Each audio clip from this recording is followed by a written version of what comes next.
ऊपर रखो।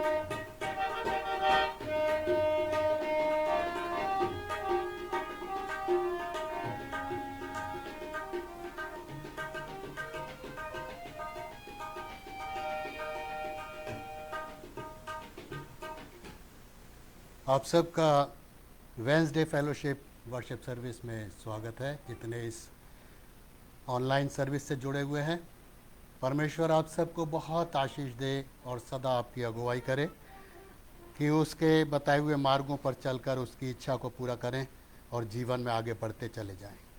आइए हम दुआ मांगेंगे।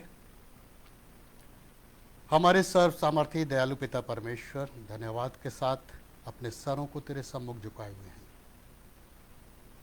और इस वक्त में तुझको आमंत्रित करते हैं कि प्रभु, जब हम इस आराधना सभा में शामिल हुए हैं, तेरी उपस्थिति हमारे बीच में बनी रहे कि प्रभु हम आत्मा और सच्चाई के साथ तेरी आराधना कर सकें। तो हम में से हर एक को छू, हमारे मनों को अपनी ओर उठा, ताकि प्रभु जी हमारे स्तुति करना, हमारा आराधना करना, हमारा गीतों का गाया जाना, वचन का पढ़ा जाना, प्रार्थना मांगा जाना, सब कुछ तेरे ग्रहण योग्य ठहरे। सारी बातों के लिए हम तेरा धन्यवाद देते हैं और इस आराधना का संचालन तेरे सामर्थ्य हाथों में सौंपते हुए विनती उद्धार करता प्रभु यीशु के नाम से मांगते हैं, सुन और ग्रहण कर, आमीन। प्रभु की स्तुति में हम एक भजन गाएंगे। हमदो सन्ना गीत की किताब से भजन का नंबर है 19, तेरे सन्मुख शीश नवाते हे जग के करता।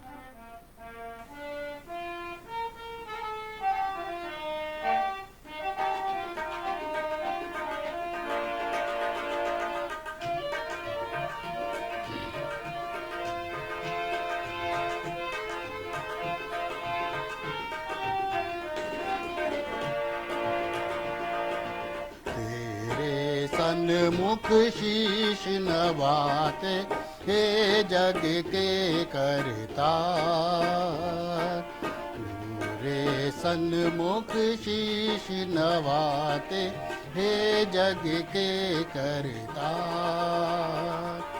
डूबे हुओं को दे दो सहारा, कर दो बेड़ा पार। नाप के बादल सर पर छाए, गिरा हुआ तूफान। पाप के बादल सर पर छाए, गिरा हुआ तूफान। तुम बिन नैया कौन संभाले, मेरे प्रभु महान। आके बचा लो प्राण हमारे, जग के करता। आके बचा लो प्राण हमारे, जग के केवनिहार। तेरे सन्मुख शीश नवाते ये जग के करता। जन्म के अंधों को दी आँखें, रोगी लिए बचा। जन्म के अंधों को दी आँखें, रोगी लिए बचा। पाप क्षमा किए सब पापिन के, मुर्दे दिए जिला। पापी हृदय बिलाए, दो दो तारनहार। पापी हृदय बिलाए, दो दो तारनहार। तेरे सन्मुख शीश नवाते हे जग के करता। सुंदर पक्षी पर्वत सागर सबके सृजनहार। सुंदर पक्षी पर्वत सागर सबके सृजनहार। आके विराजो मन मंदिर में बंदे करें पुकार। व्याकुल हृदय तुझको पुकारे आजा तालनहार। व्याकुल हृदय तुझको पुकारे आजा पालनहार। तेरे सन्मुख शीश नवाते ये जग के करतार।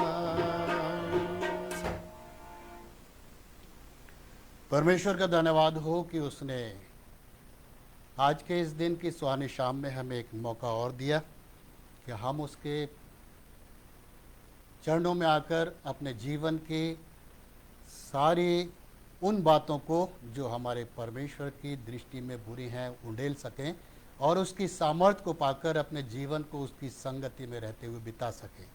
इस वक्त में हम आइए अपने सरों को झुकाएं, दुआ मांगें। हमारे दयालु और प्रेमी पिता,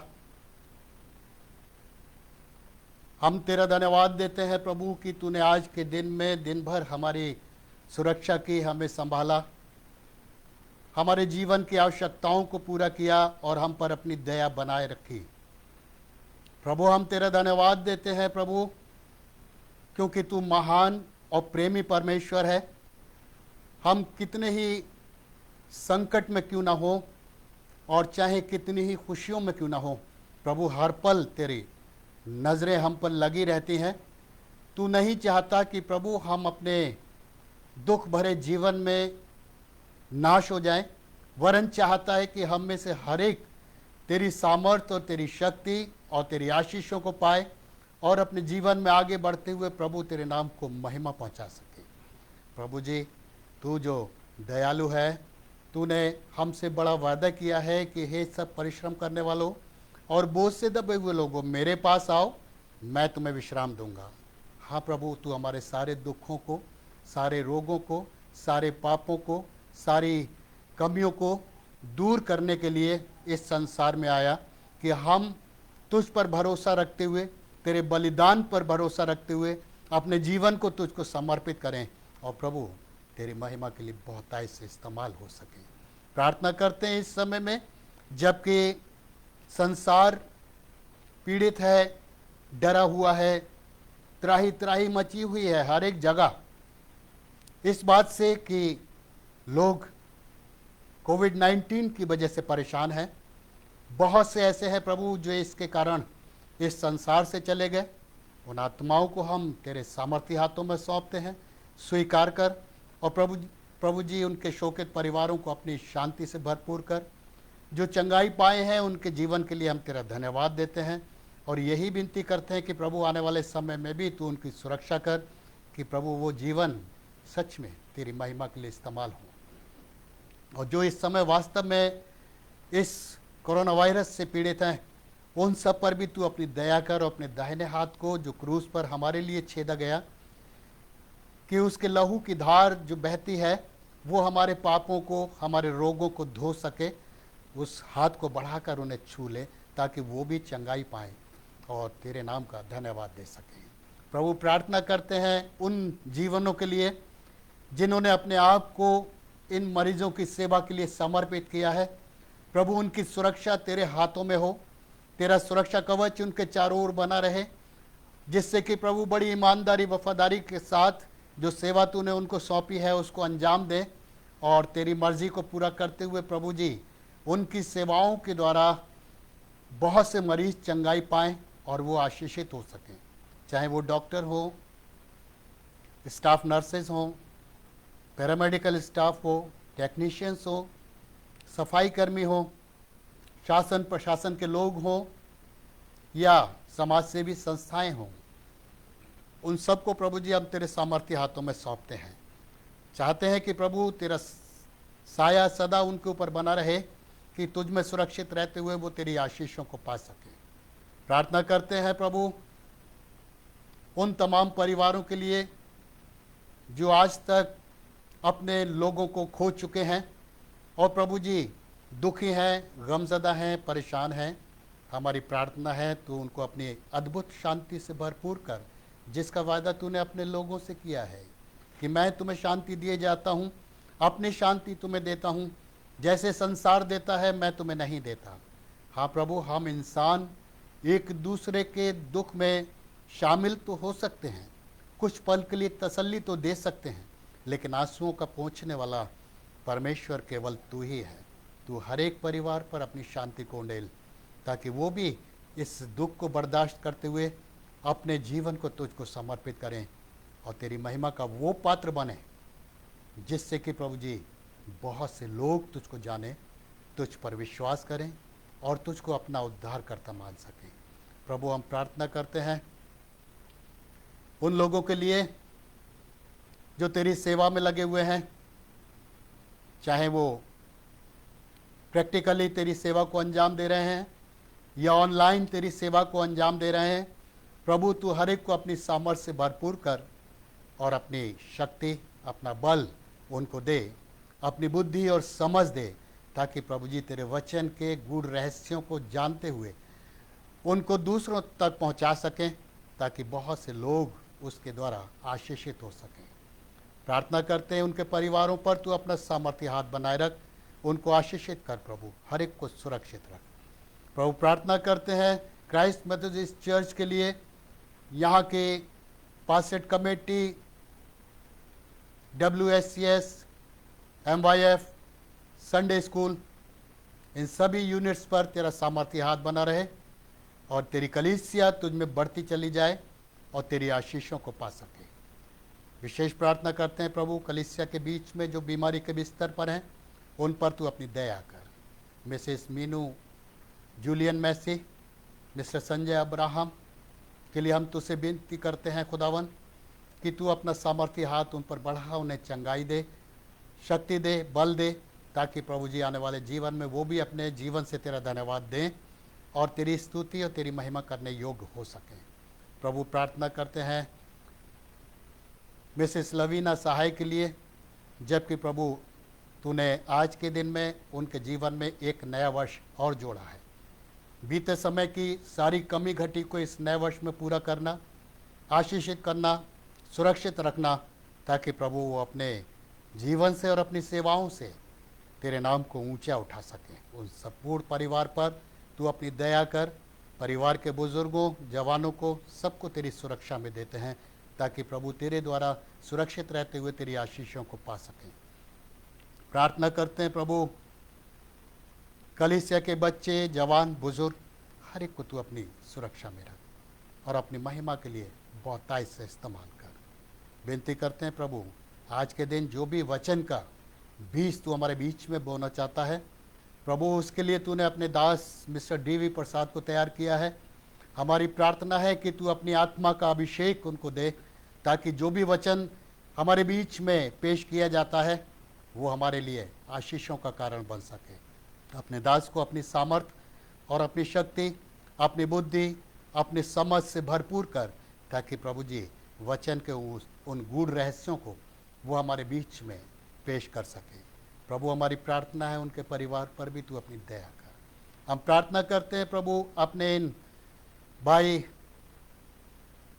मिस्टर मॉरिस मैसी के लिए, मिस्टर दयानिधि डिल्लू के लिए, अरविंद सैमुअल के लिए, राजेश लाल के लिए, जो प्रभु तेरी इस आराधना के सारे इंतज़ाम को अपने हाथों से करते हैं और सारी चिंताएं प्रभु इस आराधना के प्रति उनके जीवन में बनी रहती हैं।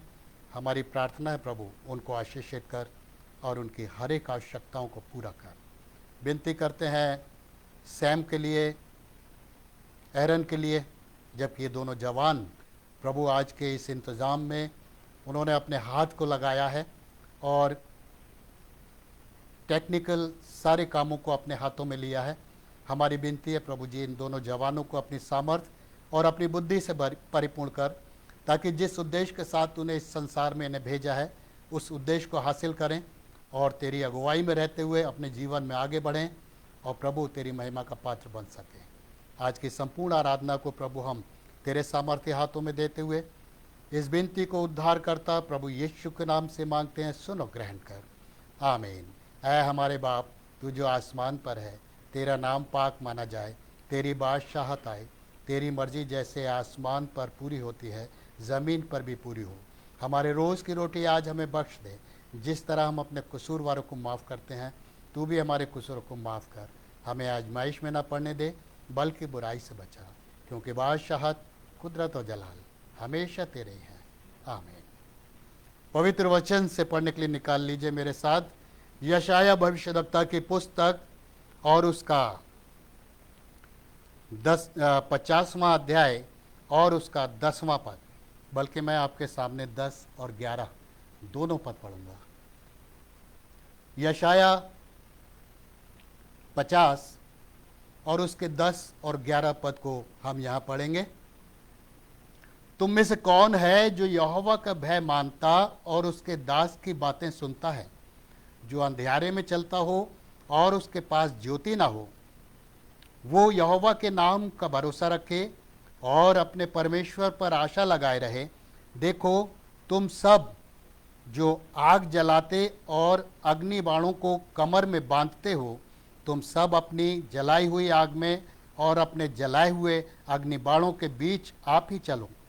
तुम्हारी ये दशा मेरी ही ओर से होगी, तुम संताप में पड़े रहोगे। परमेश्वर अपने पवित्र वचन के पढ़े और सुने जाने पर अपनी आशीष देवे, आमीन। एक भजन हम और गाएंगे, भजन का नंबर 31, तन मन और धन, उससे दो, और इसी बीच आज की ऑफरिंग भी हम कलेक्ट कर लेंगे।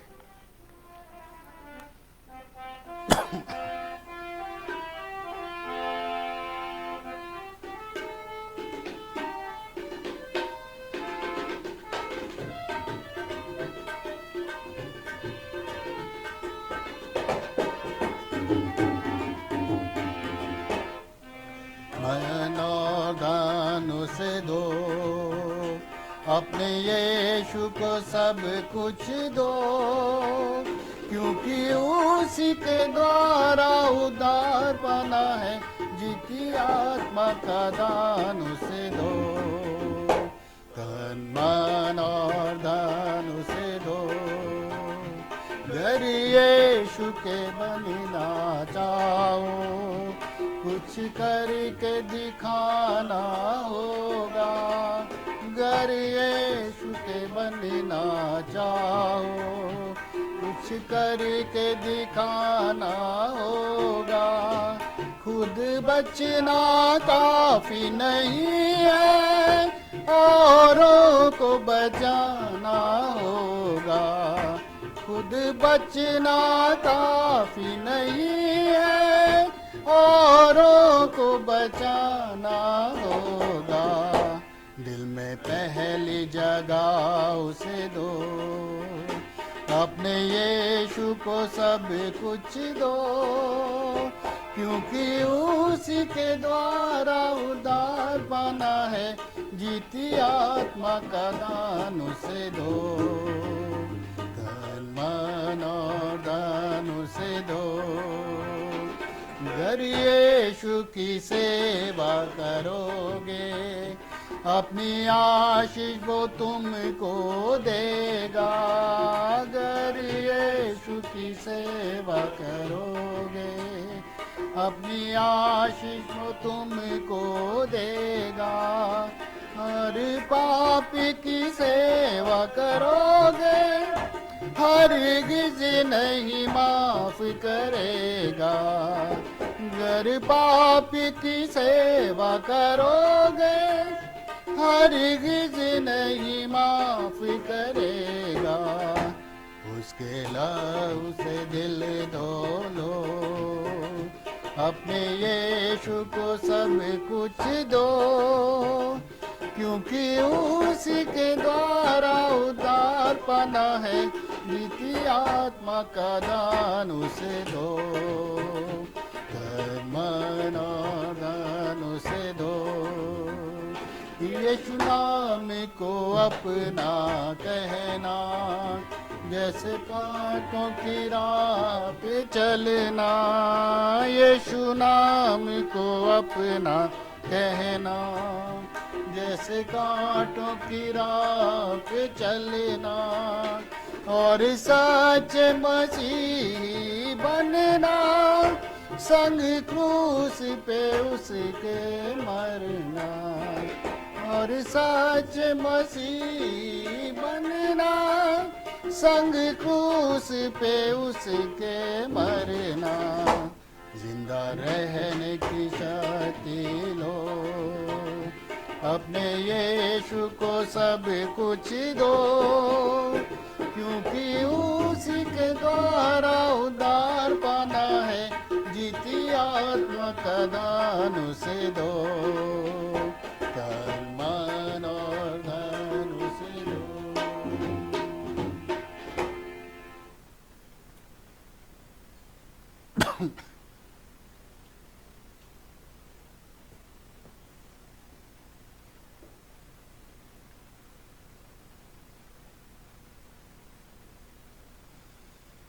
लाए हैं ये हदिया खुदावन, लाए हैं ये हदिया खुदावन, लाए हैं ये हदिया खुदावन। तेरा ही है, तूने ये दिया है, तेरा ही है, तूने ये दिया है। करे कबूल दे आशीष इस पर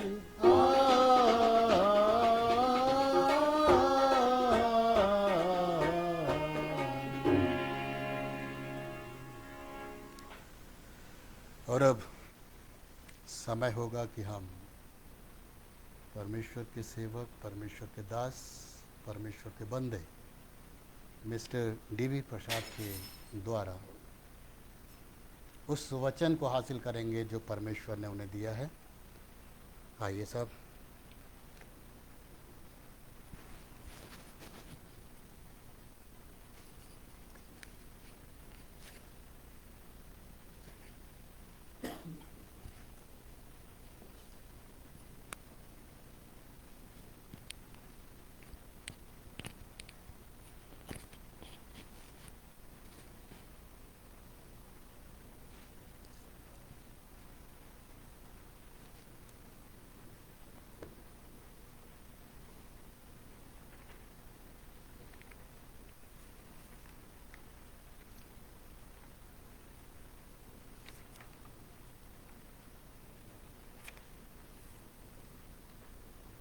आज की शाम परमेश्वर का धन्यवाद करता हूँ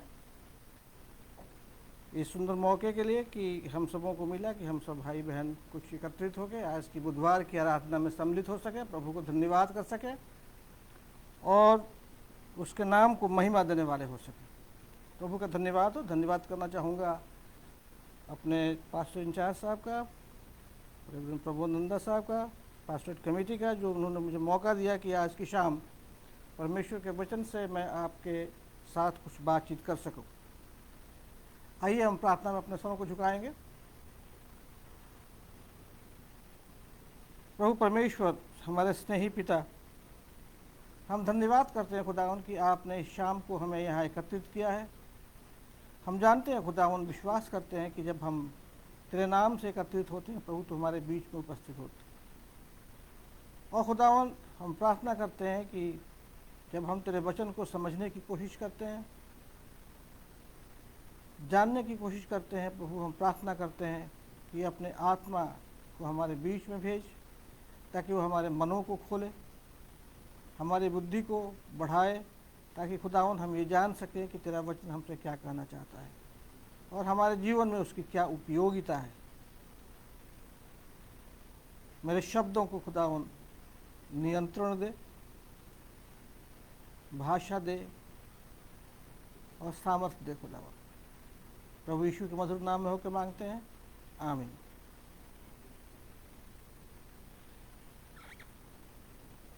जब मेरे पास फ़ोन आया भाई साहब का कि बुधवार के दिन शाम को आप मैसेज दे दीजिए, तो मैं बहुत देर तक सोचता रहा, बल्कि 1-2 दिन तक सोचता रहा कि what should be the relevant thing, क्या रेलेवेंट होगा कि आज की शाम मैं आपके साथ शेयर करूं। पहली बात तो यह है कि आज की बुधवार की आराधना में हम परमेश्वर के वचन से कुछ सीखने की कोशिश करते हैं, जानने की कोशिश करते हैं कि हमारे जीवन में उस वचन का क्या उपयोग है और प्रभु हमसे क्या चाहता है। तो आज की शाम को जब हम यहाँ पे हैं और परमेश्वर के वचन को सुनना चाहते हैं और देखना चाहते हैं, तो जो आज के संसार की, विश्व की जो परिस्थितियाँ हैं उस पर जब हम गौर करें तो हम पाते हैं कि पूरे संसार की जो मानवता है, मानव जीवन है, उसमें बड़ा दर्द है, बड़ी पीड़ा है, बड़ी परेशानियां हैं, बड़ी कठिनाइयां हैं। इन सारी कठिनाइयों का इन सारी परिस्थितियों में जो बनी हुई हैं, जिससे कि परेशानियां हो रही हैं, तकलीफ़ें हो रही हैं, जाने जा रही हैं, तकलीफ़ें हो रही हैं, शहर बर्बाद हो रहे हैं, तो इन सारी परिस्थितियों में ऐसा क्या आंसर है? What is the answer for this, कि क्यों हो रहा है ऐसा? Why it is so? Do we have any kind of answer for this? Why the world is suffering? ये पूरा विश्व जो सफ़र कर रहा है, क्यों सफ़र कर रहा है? क्यों भयंकर बीमारियां हैं? Why there is a disease like AIDS? Why there is a disease like HIV और हेपेटाइटिस बी? और आज के समय में देखें तो कोरोना, जो एक छोटा सा वायरस है जो हम अपनी आंखों से नहीं देख सकते हैं, उसने पूरे विश्व को तबाह कर रखा है। और अभी तक हमारे पास कोई सक्सेसफुल मेडिकेशन नहीं है, ना ही कोई वैक्सीन है जिससे हम इसको कंट्रोल कर सकें। उसके साथ ही न केवल हमारे आसपास से दूर, भारत से दूर, लेकिन हमारे भारतवर्ष में भी हमारे साथ भी कठिनाइयाँ हैं। There is a tension on the LOC, there is a tension on the LAC, दोनों जगह चाइना और पाकिस्तान से टेंशन बना हुआ है, जिसके वजह से पूरा देश जो है परेशान है और कब कहाँ क्या हो जाए इसको हम नहीं जानते हैं। तो इसको क्या समझने के लिए do we have some kind of rays of light? कोई ऐसी क्या बीम है, क्या ऐसा कोई प्रकाश है जो हमें बता सके कि क्यों है, कैसे है? लेकिन जब हम परमेश्वर के वचन को पढ़ते हैं तो हमें यह स्पष्ट मालूम होता है कि परमेश्वर हमें ऐसी परिस्थितियों में क्या चाहता है। इट इज़ नॉट इम्पॉर्टेंट कि why there is a problem. महत्व इस बात का नहीं है कि why there is a problem, महत्व इस बात का है कि how do we stand before all this things. इन सारी बातों में, इन सारी कठिनाइयों में, इन सारी परेशानियों में, तकलीफ़ों में हम मसीही लोग कैसे स्टैंड करते हैं। और इसलिए परमेश्वर का आज का जो वचन है हमारे लिए बहुत महत्वपूर्ण हो जाता है। यशायाह 50:10 और 11वीं आयत भाई साहब ने पढ़ी, जो मैं पढ़वाना चाहता था, लेकिन मैंने कहा कि शायद समय कम होगा तो मैंने मना कर दिया, but it is equally important. वहाँ पर लिखा है, तुम में से ऐसा कौन है जो यहोवा का भय मानता हो और अपने दास की बातों का पालन करता हो, और जो प्रकाश के बिना अंधकार में चलता हो। वह यहोवा के नाम पर भरोसा रखे और अपने परमेश्वर पर आशा लगाए रखे। हम लोग अपने पर ज़्यादा भरोसा रखते हैं। 11वीं आयत कहती है कि तुम जो लकड़ी जला के, आग जला के बैठे हुए हो और अग्नि बाण अपने कमर में बांधे हुए हो, तुम इसी के संताप में मर जाओगे, क्योंकि तुम अपने पर भरोसा कर रहे हो। We should believe, we should have भरोसा। हमें भरोसा कहाँ होना चाहिए? परमेश्वर पर होना चाहिए। और परमेश्वर का वचन कहता है कि तुम में से ऐसा कौन है जो विश्वास करता है परमेश्वर पे? हम में से ऐसा कौन है जो परमेश्वर को फॉलो करता है, उसकी आज्ञाओं को मानता है और अंधकार में चलता है? No, the followers of God, जो परमेश्वर पर विश्वास करने वाले लोग हैं, वो कभी अंधकार में नहीं चलेंगे। तो इसमें 2-3 शब्द ऐसे हैं जिन पर गौर करना बहुत आवश्यक है। पहली बात तो है कि इसमें अंधकार में चलना, जो मैं आपका ध्यान आकर्षित कर, अंधकार में चलना। क्या मतलब अंधकार में चलने का? क्या नाइट में चलते हैं तो अंधकार होता है? अगर हम शुद्ध हिंदी में बात करूं तो बच्चे आप बैठे हुए हैं, तिमिर जानते हैं? तिमिर, तमस जानते हैं? तमस, तिमिर, तिमिर कहते हैं अंधकार को। तो ये अंधकार जो है, ये तमस जो है, केवल वातावरण का तिमिर नहीं है। ये अंधकार जो है हमारे मन में भी हो सकता है, हमारे हृदय में हो सकता है, परिस्थितियों की वजह से हो सकता है।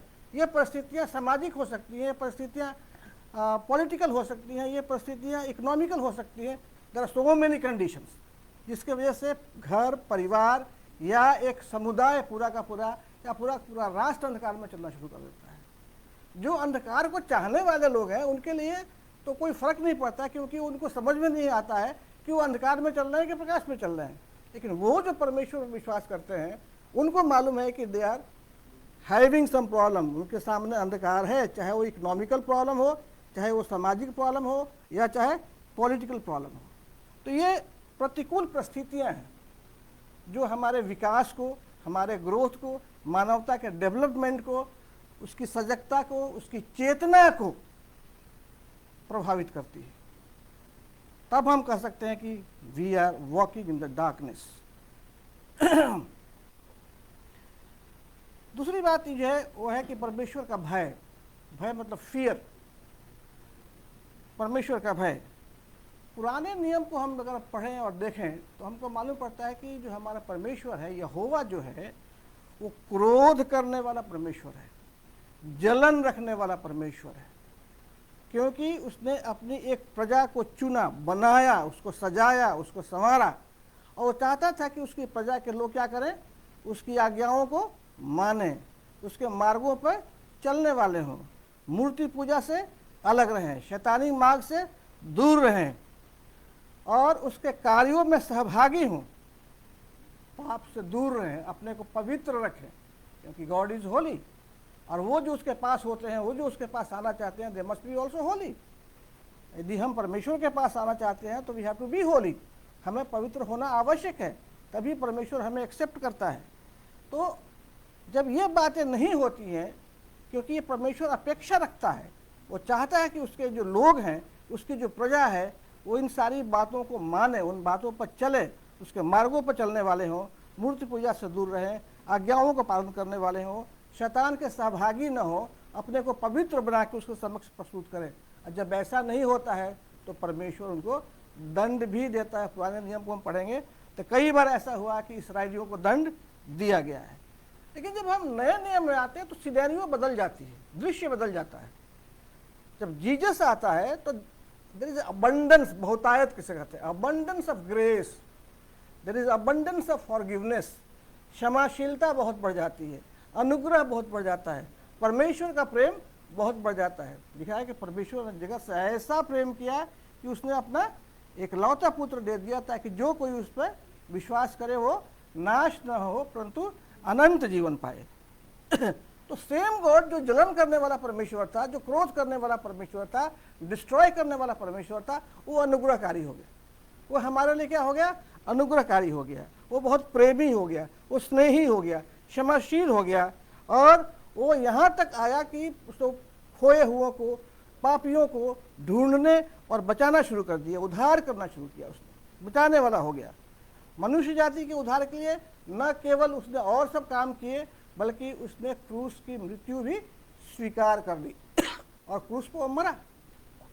ही वॉज क्रूसिफाइड, उसका खून बहाया गया, उसको कीलों से ठोकी गई, उसको बेधा गया, और वो मौत सहा उसने हमारे लिए। तो जो प्रभु यीशु पे विश्वास करते हैं, वो उसके फॉलोवर जो शिष्य हैं, वो इन सब बातों का ध्यान रखेंगे। तो क्या इसका मतलब अनुग्रह बहुत ज़्यादा है, प्रेम बहुत ज़्यादा है, क्षमा बहुत ज़्यादा है, तो क्या परमेश्वर कभी क्रोध नहीं करेगा?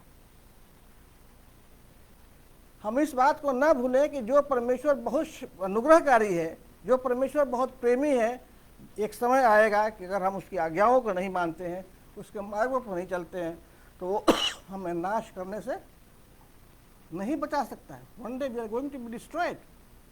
इसलिए परमेश्वर पर भरोसा करना बहुत ज़रूरी है, उसके मार्गों पर चलना बहुत ज़रूरी है। अब बात यहाँ पे ये आती है कि जो लोग परमेश्वर पर विश्वास करते हैं, चलते हैं, चाहे हम पारिवारिक रूप में अपने को देखें या कलीसियाई रूप में देखें, तो क्या उन लोगों पे जो विश्वासी लोग हैं, जो अपने को क्रिश्चियंस कहते हैं, जो अपने को कहते हैं कि हम परमेश्वर को फॉलो करते हैं, हम उस पर विश्वास करते हैं, तो उनके सामने क्या कठिनाइयाँ नहीं आएंगी? उनके सामने क्या परेशानियाँ नहीं होंगी? नो।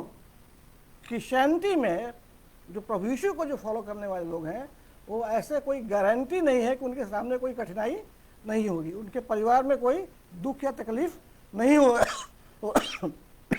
पानी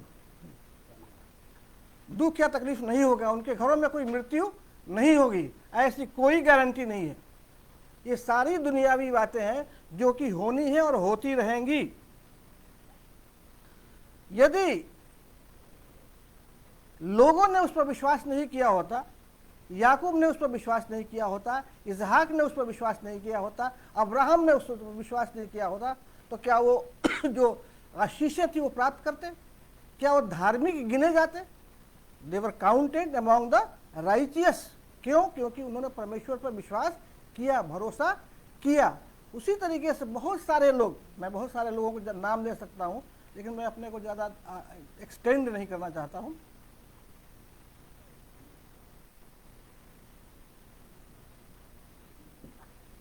कि बहुत सारे लोगों ने जो परमेश्वर पर विश्वास किया, परमेश्वर ने उनको अपना पुत्र और पुत्रियां होने का अधिकार दिया।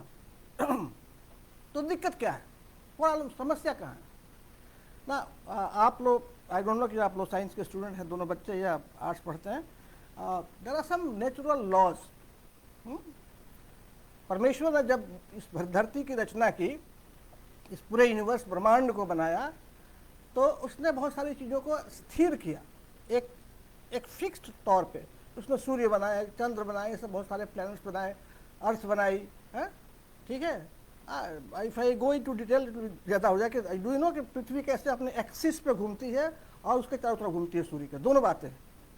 तो उससे जो एक फ्रिक्शन पैदा, उससे जो पैदा होता है, एक ताकत, फोर्स पैदा होती है, that is called law of gravitation, ठीक है। Do you know the law of gravitation ना? तो ये ग्रेविटेशनल लॉ क्या है? यूनिवर्सल लॉ है ना। ये मेरे लिए उतना ही आवश्यक है जितना कि एक नॉन क्रिश्चियन के लिए है। तो क्या इस फोर्स ऑफ ग्रेविटेशन को हटा दिया जाए? Should God remove this force of gravitation? अगर एक ये 4 मंजिला बिल्डिंग हो, इस 4 मंजिला बिल्डिंग पे एक बच्चा ऊपर पहुंच जाए और वहाँ उछल कूद करना शुरू करे, तो क्या संभावना नहीं कोई बच्चा नीचे गिर सकता है? या कोई व्यक्ति वहाँ उछल कूद करता है तो संभावना तो है ना, कोई व्यक्ति गिर सकता है, गिरेगा तो उसकी टांग टूटेगी या मर भी सकता है। तो there is a problem there. तो इसका मतलब ये नहीं है कि इस यूनिवर्सल इनएक्सोरेबल लॉ को, कानून को या तौर तरीके को या मतलब जो सिद्धांत है उसको हटा दिया जाए। No, it cannot be remove.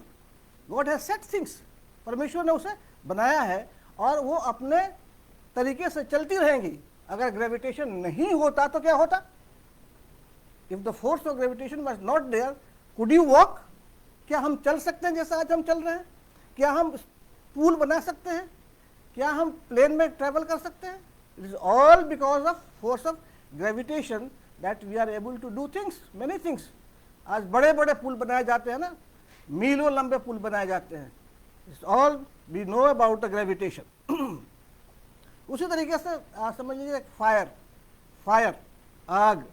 आग जलाने का काम करती है ना, ठीक है। उसमें क्या होता है? हीट होता है, एंड हीट इज एनर्जी।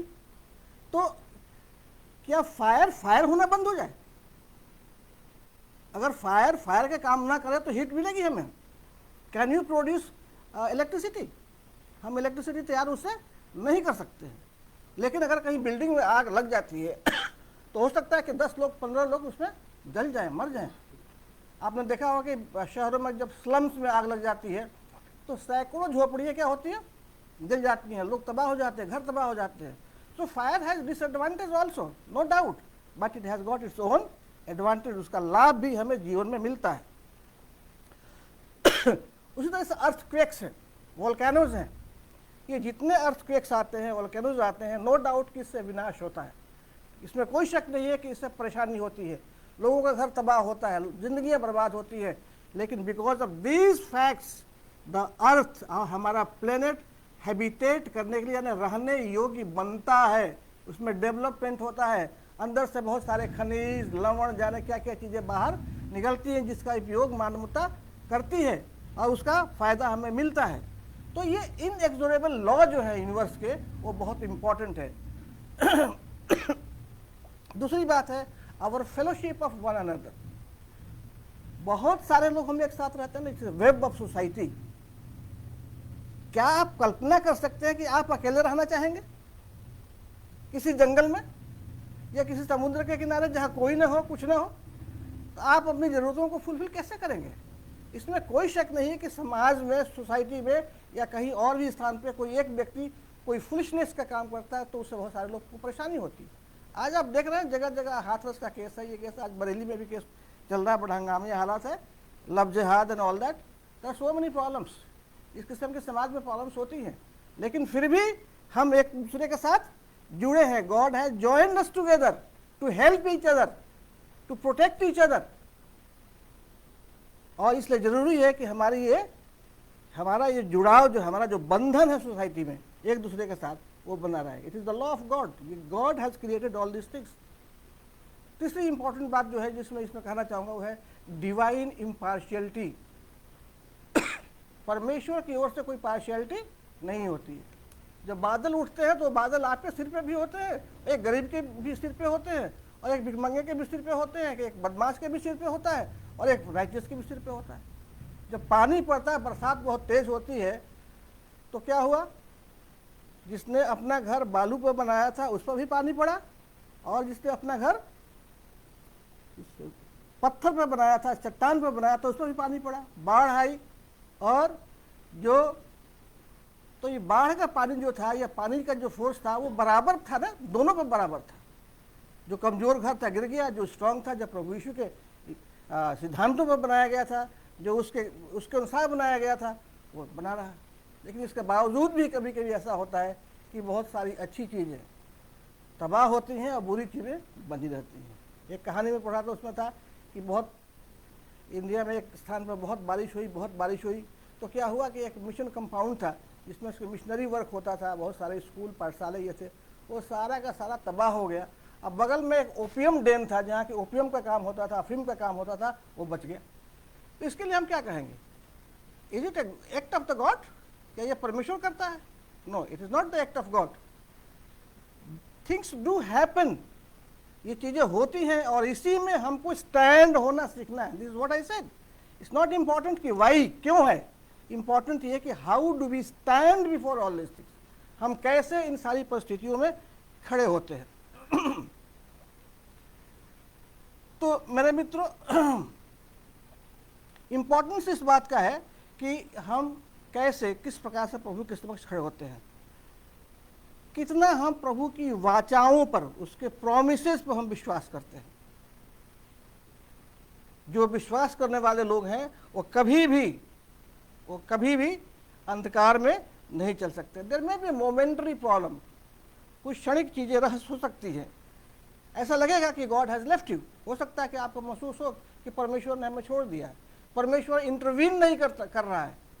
हम उम्मीद करते हैं कि गॉड इंटरवीन करे, लेकिन गॉड इंटरवीन नहीं करता, वो हमारे लिए छोड़ रखा है कि हम उन चीज़ों को संभालें। God has given us the power, the authority, उसने कहा है कि तुम जाओ इन सब कामों को करो। अतः ये जरूरी है कि हम परमेश्वर पर भरोसा करें। बहुत लोग पूछते हैं कि why should we believe in God, हम क्यों भरोसा करें, क्या है?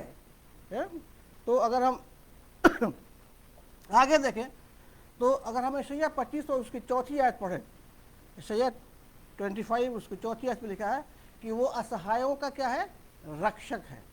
परमेश्वर असहायों का रक्षक है, संकट में पड़े दीन हीनों का सहायक है, तूफान में हमारा शरण स्थान है। Therefore you should stay upon the Lord, उस पर भरोसा रखें। यशायाह 26:4 में लिखा है वो हमारी सनातन चट्टान है, वो हमारी सनातन चट्टान है। वो हमारे मार्गों को क्या करता है, सीधा करता है, समतल करता है। जो उबड़ खाबड़ चीज़ें हैं वो उनको हटा के हमारे लिए एक अच्छा मार्ग तैयार करता है। जिसका मन उसमें लगा हुआ है, परमेश्वर में लगा हुआ है, जिसका हृदय उससे जुड़ा हुआ है, उसकी शांति परमेश्वर की ओर से सर्वदा आती रहती है, वो कभी रुकती नहीं है, स्टॉप नहीं होती। देयर इज नो डिस्टिंक्शन कि एक के लिए अलग है, दूसरे के लिए अलग है। अगर इसमें और मैं आगे जाऊंगा तो बहुत सी बातें उठेंगी, लेकिन मैं आगे नहीं जाना चाहता हूं। तो हमें ये देखना है कि हम किस प्रकार से और कैसे परमेश्वर के आज्ञाओं को मानते हैं। वो हमारा छुड़ाने वाला है, हमारा उद्धार करने वाला है, वो हमारा रिडीमर है। यशायाह 45 1 से लेकर 3 तक पढ़ेंगे तो हमें मालूम पड़ेगा कि ही इज़ आवर रिडीमर। वो हमारी शांति है, वो हमारी शांति है। संसार से हमें क्या मिलता है? What do we get out of the world? संसार हमें कष्ट देता है, संसार हमें क्लेश देता है, हमें क्लेश प्राप्त होता है। लेकिन हमारा परमेश्वर जो हमसे प्रेम करने वाला परमेश्वर है, जो हमसे स्नेह करता है, जो हमें क्षमा करता है, वो हमें अपनी शांति और अपना प्रोटेक्शन हमको देता है। वो हमें अपनी संतान बनाता है। रोमियो 8 और 17 आयत में पढ़ेंगे तो लिखा है कि अपने संतान बना लेने का लेखपालक पुत्र और पुत्री बना लेता है और साथ में उत्तराधिकारी भी बनाता है।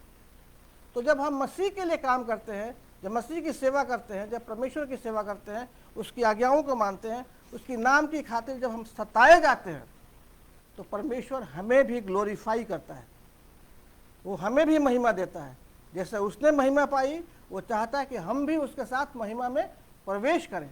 तो ये ज़रूरी है इसलिए कि हम उस पर विश्वास करें, उस पर भरोसा करें। वो हमको हमारी आवश्यकताओं की पूर्ति करता है। आप पढ़ लीजिएगा मत्ती 6 अध्याय की उसकी 31 से लेके और आगे तक की पढ़िए, तो आपको कहता है कि आपको चिंता करने की कोई आवश्यकता नहीं है। आपके बाल गिने हुए हैं, आपके लिए हर चीज़ समय पर मुहैया होती है। God gives, God provides, the great provide करने वाला परमेश्वर है। प्रोविजन उसके हाथ में है। वो हमारा प्रायश्चित है, वो हमारा प्रायश्चित। हम इस योग्य नहीं थे कि हम प्रायश्चित करने के बाद भी परमेश्वर के साथ रह सके, उसके संगति में रह सके। लेकिन ये इसलिए संभव हुआ कि प्रभु यीशु ने हमारे लिए अपने प्राणों की आहुति दी। वो क्रूस पे मरा, उसने लहू बहाया, ताकि उसके लहू के बहाए जाने से हमारा उद्धार हो सके, हमारे पापों की क्षमा हो सके और हम परमेश्वर के साथ मिल सके। तो परमेश्वर का वचन कहता है कि यदि हम अपने पापों को मान लें, यदि हम अपने पापों को मान लें, तो हमारे पापों को क्षमा करने में क्या है? विश्वास योग्य है और धर्मी है। एक्सेप्ट कि हमें एक्सेप्ट करना है कि हमने गुनाह किए हैं। हे प्रभु, तेरी दृष्टि में और इस संसार की दृष्टि में, दोनों की दृष्टि में हमने गुनाह किया। और बहुत सी बातें हैं जो कि मैं आपको बता सकता हूँ। अगर आप सेकंड कोरिन्थियन चैप्टर 4 और उसकी 6 और उसकी आगे की आयतें पढ़ें, तो जो बातों का मैंने जिक्र किया उसमें कुछ चीज़ें देखने को मिलेगी हमें। उसमें लिखा हुआ है कि हम चारों ओर से क्लेश तो सहते हैं, चारों ओर से क्लेश तो सहते हैं, परंतु मिटाए नहीं जाते हैं। हम निरुपाय तो हैं, परंतु निराश नहीं होते हैं। हम सताए तो जाते हैं, लेकिन त्यागे नहीं जाते हैं। हम गिराए तो जाते हैं, परंतु नष्ट नहीं होते हैं। क्यों? क्योंकि हमारी दृष्टि कहाँ है? हमारी दृष्टि परमेश्वर पे है। हमारी दृष्टि कहाँ है? हमारी दृष्टि उन वस्तुओं पर है जो दिखाई नहीं देती हैं, जो अदृश्य है।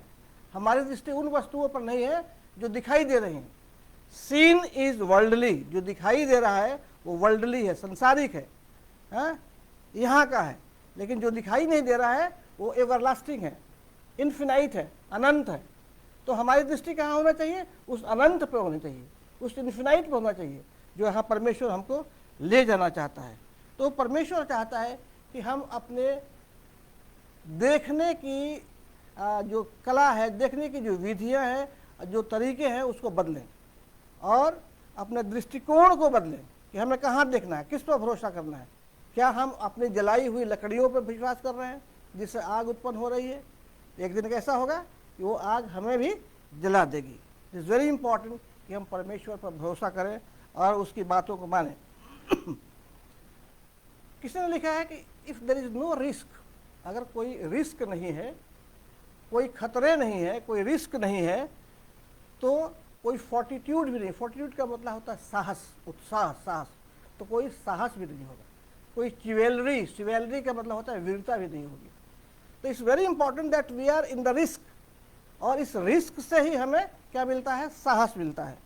If there is no suffering, there is no pain, अगर कोई सफरिंग नहीं है, कोई दर्द नहीं है, कोई पीड़ा नहीं है, तो कंपैशन भी नहीं होगा, करुणा भी नहीं होगी।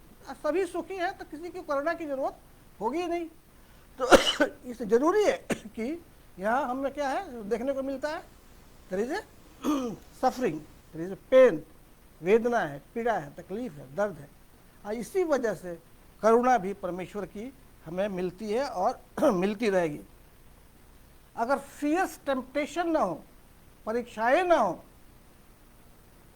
If there is no fierce temptation, तो धैर्य भी नहीं होगा। जब टेम्पटेशन आता है और जब हम परमेश्वर की ओर देख के उसका सामना करते हैं, तो धीरे धीरे करके हमारे अंदर क्या पैदा होता है? धैर्य पैदा होता है, इंड्योरेंस पैदा होता है, ताकि हम चीज़ों का वहन कर सके, उन चीज़ों का सहन कर सके। If there is no darkness, if there is no darkness to fight, अगर अंधकार ना हो तो हम किससे लड़ेंगे? So it is very important that there should be darkness.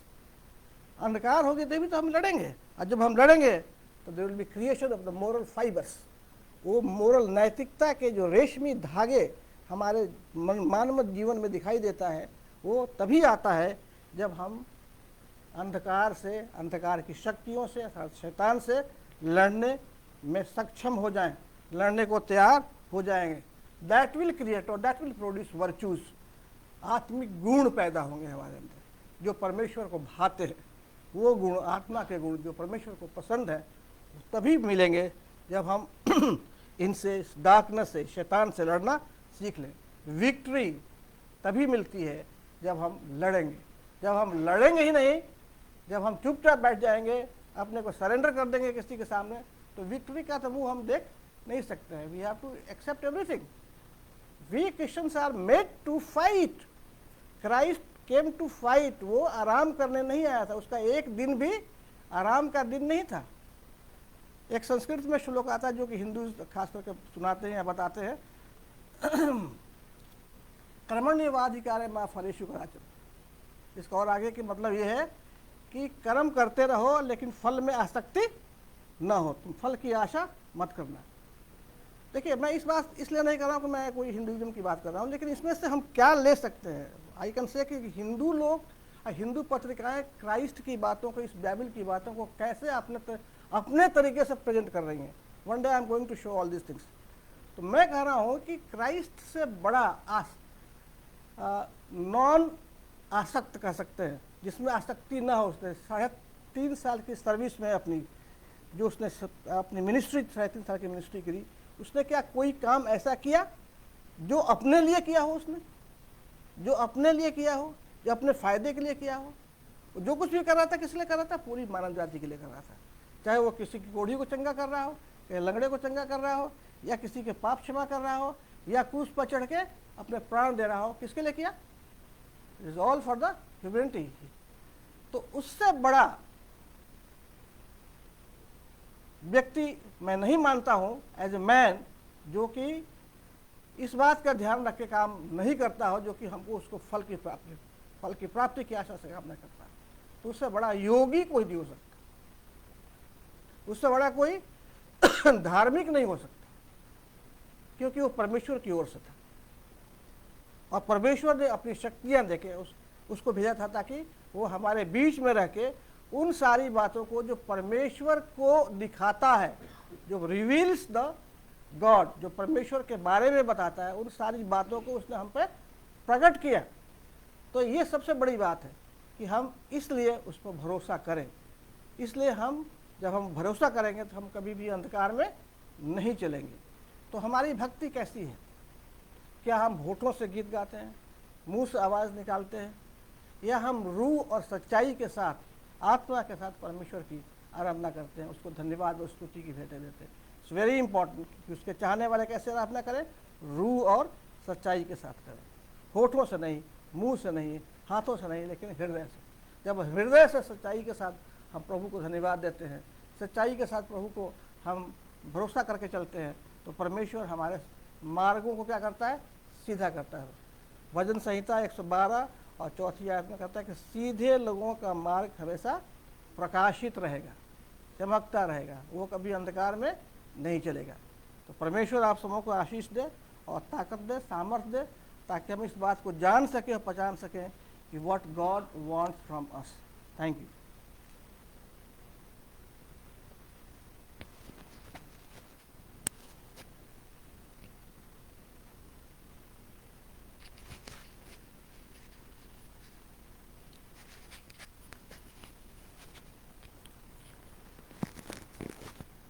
परमेश्वर का धन्यवाद हो आज के इस जीवित वचन के लिए जो परमेश्वर ने अपने दास के द्वारा हम तक पहुंचाया। भरोसा है कि ये इस वचन ने हमको आशीषित किया होगा, ब्लेस किया होगा। परमेश्वर अपने बंदे को बहुतायत से इस्तेमाल करे और आशीषित करे। हम एक कोरस में शामिल होंगे। काश कि यीशु की खूबियाँ मुझ में हो, उसका जोश और मोहब्बत मिले मुझको, रोई लाही तू आ और फिर मुझको जिला। काश की यीशु की खूबियाँ मुझ में हो। आमीन। हमारे खुदावंद यीशु मसीह का फजल, खुदा बाप की मोहब्बत और पाक रूह की रिफाकत और शिराकत कुल ईमानदारों के साथ और जितने इस आराधना से जुड़े हुए हैं उनमें से हर एक के साथ और जितने यहाँ मौजूद हैं हम में से हर एक के साथ अब से लेकर हमेशा तक बनी रहेगी। आमीन।